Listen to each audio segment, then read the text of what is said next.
12th November, Saint Josephat Kunsevich. Saint Josephat was born John Kunsevich about 1580. His parents belonged to the Eastern Rite Church. When John was just a child, his mother explained the icons in the church.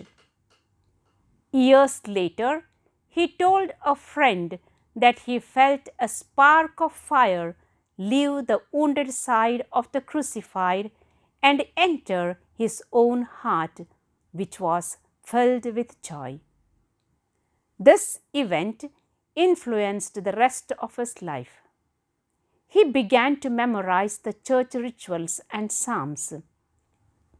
Within him grew the desire to suffer poverty and death for his Savior. John's father sent him to learn more about the family business. Nevertheless, he spent much of his leisure in reading the lives of the saints and observing the religious ferment in the local church. When the Eastern Rite Church entered in full communion with the Pope in 1598, John made his profession of faith, then entered the Basilian monastery of the Holy Trinity and took the name of Josephat. Unable to find adequate spiritual direction among the lax priests of his order, Josephat compensated by severe mortifications of reparation for them and for those who had refused communion with Rome. Finally, spiritual guidance came in the person of John Rutsky, a convert from Calvinism and later Bishop of Kiev.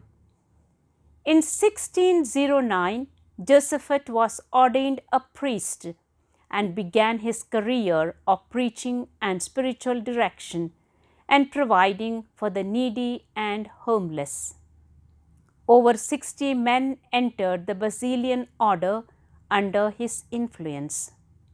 Josephat was made the superior of a daughter monastery where he revived devotion to the Mother of God. He also began to reform the monks. There he also compiled texts from the Eastern Fathers and Doctors. All these activities led Josephat to become the Bishop of Block with the title of Archbishop. The new appointee at once called a synod to revitalize his diocese. He detached his priests from subservience to the unruly nobility and wrote, "A Rule for Priests." Most of all, he pursued the reunion of all with Rome. However, there was hostility between Orthodox bishop and Josephat, which led to the cruelty hacked death of Josephat, which took place in the following manner. The mob, hostile to reunion, broke into the courtyard of the mansion where Archbishop Josephat was staying. He came out of the house in a commanding figure in his black robes. He addressed his enemies calmly. "Why are you attacking my servants? Take your anger out upon me." Momentarily, the mob quieted. Then, two systematics, bolder than the rest, rushed forward and slit his head open with battle axes. As if that were not enough, they shot him as well, stripped his body, and set wild dogs to tear him apart.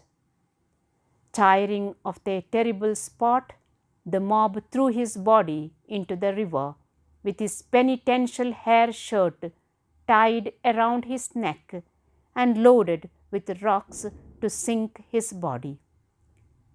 This took place on November 12, 23.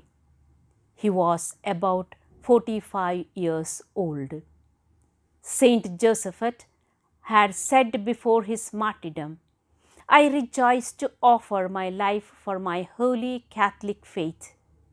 He had prayed, "Grant that I be found worthy, Lord, to shed my blood for the union and obedience to the apostolic see."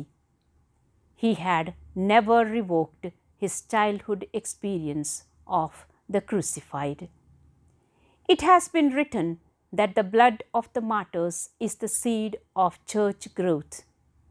Among the many miracles consequent to Josephat's murder was the conversion of those assassins to the Roman Union. Thousands of protesters returned to the Catholic faith. Most significant, even Orthodox bishop became an ardent supporter of the Pope. In May 1643, 20 years later, Pope Urban VIII declared him blessed. But it was not until June 29, 1867, that Pope Pius IX canonized him saint. On November 12, 1923, the third centenary of Josephat's martyrdom, Pope Pius XI declared him the heavenly patron of reunion between Orthodox and Catholics.